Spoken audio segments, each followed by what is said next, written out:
ඉරාන රජයට සම්බන්ධ මර්මස්ථාන ඉලක්ක කර ගනිමින් නව ප්‍රහාර සැලැස්මක් ඊශ්‍රායලය අනුමත කර ඇති බව ඉරාන මාධ්‍ය වාර්තා කර තිබෙනවා.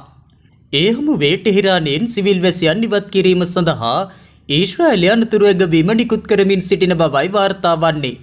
එම වාර්තා අනුව මෙම සැලැස්ම ආරක්ෂක අමාත්‍ය ඊශ්‍රායල් කැට් සහ අග්‍රාමාත්‍ය බෙන්ජමින් නෙතන්යාහු විසින් අනුමත කර තිබෙනවා.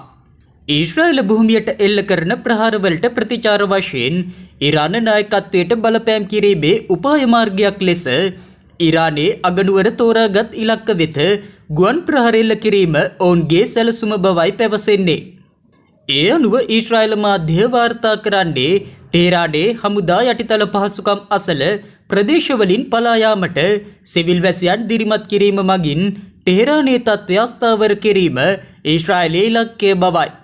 ඒ සඳහා ඊශ්‍රායල් හමුදාව මේ වන විට සිය පළමු අනතුරු ඇගවීම නිකුත් කර ඇති අතර නගරයේ ඇතැම් ප්‍රදේශවලින් ඉවත් වන ලෙස එම නිවැසියන්ගෙන් ඉල්ලා සිටිනවා.